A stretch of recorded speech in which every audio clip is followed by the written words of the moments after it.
రిజర్వేషన్లపై 50% పరిమితిని తొలగిస్తామని హామీ ఇవ్వాలని ప్రధాని మోడీకి రాహుల్ గాంధీ సవాల్ చేశారు. మోడీ రిజర్వేషన్ వ్యతిరేకి, రిజర్వేషన్ తొలగించాలని మోడీ ప్రయత్నిస్తున్నారన్నారు. सरकारी ऑफिसेज में, पब्लिक सेक्टर में ये जो ठेकेदारी प्रथा है इसको हम हटा देंगे. परमानेंट नौकरियां मिलेंगी, टेम्पररी नौकरी नहीं मिलेगी. ఈ ప్రభుత్వ ప్రైవేట్ రంగాలలో ఉన్నటువంటి టెంపరరీ ఉద్యోగాలను రిజర్వేషన్లను గండి కొడుతున్నాయి కాబట్టి ప్రభుత్వ రంగంలో ఉన్నటువంటి ప్రైవేట్ వ్యవస్థను మేము తీసేస్తాము. नरेंद्र मोदी देश को बता दें कि वो 50% रिजर्वेशन का जो बैरियर लगा रखा है उसको हटा देंगे.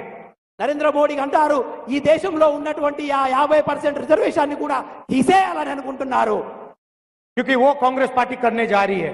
ఎందుకంటే కాంగ్రెస్ పార్టీ త్వరలోనే ఆ యొక్క రిజర్వేషన్లు పెంచే ఆలోచనలో नरेंद्र मोदी ने आज तक अपने किसी भाषण में ये नहीं बोला कि मैं रिजर्वेशन का जो 50% का बैरियर है उसे हटा दूंगा.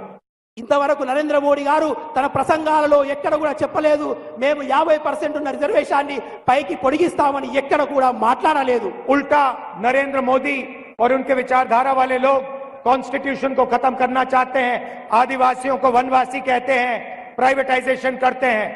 అంతేకాకుండా నరేంద్ర మోడీ గారు వారి యొక్క వ్యక్తులు ఈ యొక్క భారత రాజ్యాంగాన్ని కూలగొట్టాలని ప్రయత్నమే కాకుండా భారతదేశంలో ఉన్నటువంటి రిజర్వేషన్ వ్యవస్థను సర్వనాశనం చేయాలని ప్రయత్నిస్తున్నారు. हम सबको मिलकर संविधान की रक्षा करनी है, रिजर्वेशन बढ़ाना है और ये जो अमीरों की सरकार चला रहे हैं, 22 लोगों की सरकार चला रहे हैं, इनको हटाना है और गरीबों की सरकार लानी है.